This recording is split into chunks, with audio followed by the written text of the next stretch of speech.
For today's UO Let's Play at Home installment, we're going to do something a little bit different. I'm not going to play any Bach or anything like this. I'm sure you won't be too sorry to hear that. But you've got to know some of the players of the orchestra over the last few days a bit better. You've got to see inside their homes and hear them playing a wee solo piece or even an instrument that you didn't know they played. But we also want to give you a chance to get to know the other side of the orchestra. That's the administrative side. We have a great team of staff that work for the orchestra, making sure concerts happen, make sure the programs are printed and contracts are written and schools get the right visits at the right time and all of this sort of stuff. So today I am joined by my colleague Ruth, who is Deputy Orchestra Manager of the Ulster Orchestra. And if I can get the tech right, she should appear as if by magic next to me. Hello Ruth, hello, there you are. So I've sort of introduced you, but you can do it better, so introduce yourself. Yeah, so I'm Ruth McCann. I'm the Deputy Orchestra Manager for the Ulster Orchestra, and I've been working for the orchestra from about September in this role. I am from Carrickfergus originally, now living in Belfast, which is very exciting. Can you just tell everybody what you do for the Ulster Orchestra? What's your role and what does it mean day to day? Yeah, my role is quite varied. I work with Karen quite closely, who's our orchestra manager, and our roles are in some ways quite similar. So I work a lot with the players. I think in my mind, my role is sort of like nearly like a caring role for the players. I think that I take care of a lot of different things in the office and at rehearsals and concerts. So I could be, processing applications or making lovely spreadsheets, or I could be dealing with a major dilemma with the truck or something on rehearsal day or concert. I'm just sort of making sure people have an environment that works for them, that they can perform in, and that they're happy and looked after. So it's quite a wide variety of things, and I think I get to work with really everyone in the office and all of the different departments, which is really nice, and sort of keep everyone connected between the office and the players. Dilemmas with the truck. Tell me more. Well, there are lots of dilemmas that you're never really aware of when you see the concert. So I feel like I tend to get all of the weird dilemmas. I don't know if I'm cursed. We had a power cut at a rehearsal in Derry, which was pretty interesting. We did actually manage to rehearse nearly in the dark. Like we had stand lights for a good bit, and there was a choir behind the orchestra. This was actually I think it was the Christmas concert, and I could just see the choir really struggling to read their words because they didn't have much light. And then things like truck breaking down, all kinds of things. I feel like, yeah, I might be cursed. I'm sure you're not. I'm sure that happens to everybody. So what did you do before you came to the Ulster Orchestra? Because you're quite new to us. Yeah, so before I came to the orchestra, I was working for the Ulster Youth Orchestra with Paula Klein, who is great. You'll know Paula's husband, Paul, who is our principal horn. Paula's the manager at the Ulster Youth Orchestra, and that's our national youth orchestra here in Northern Ireland. So I was working there for many years, haven't actually previously been a member of the orchestra, which was really nice. Coming into it from the other side and helping organise all the work that they do. They do a lot of like really high quality, excellent work with young musicians like age 14 to 23. And I'm now a board member for them, which is really lovely. So I can keep in touch. And another nice way of keeping in touch with them is that now I look after the orchestra's professional experience scheme. So we're in partner with the Ulster Youth Orchestra for that. And it's really nice for me just to sort of keep in with them in that way. And a lot of the musicians we have coming to us in that scheme are members of the youth orchestra, so it's lovely for me still to see them and to see them doing really well. Yeah, you beat me to it. I was going to ask about PES. Yeah, I feel like PES is sort of like my baby in a way. I really love education and like supporting people. I find that really interesting, and I think it's really fascinating to see a person develop. And when you give them like a bit of information or a wee chance just to see what they kind of do and to see them take that and run with it and where it takes them, I just find that fascinating.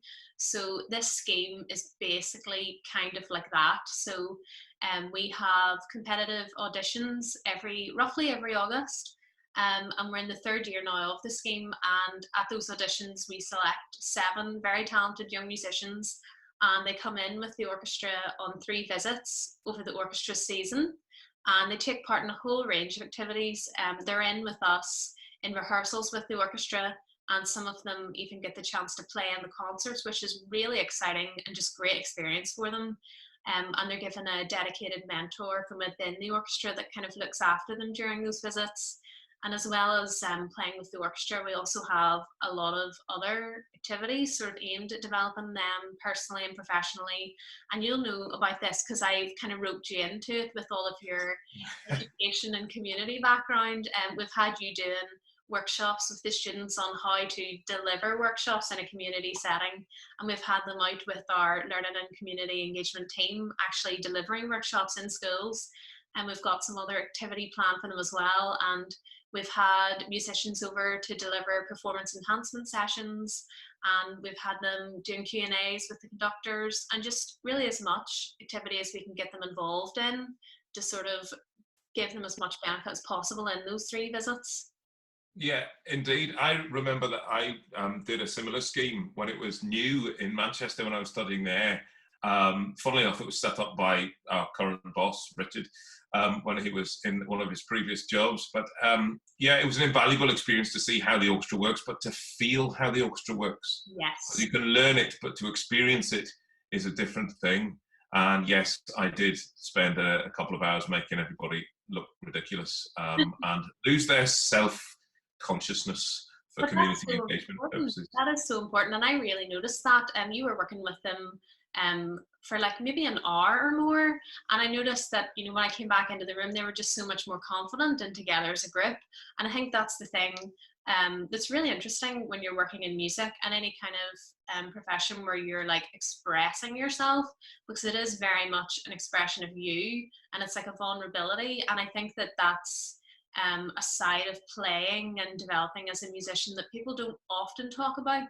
And I think I'm very keen to have as much of that in this scheme as possible, because really you developing as a person and feeling comfortable to sort of come out of yourself in that way really, really enhances your playing.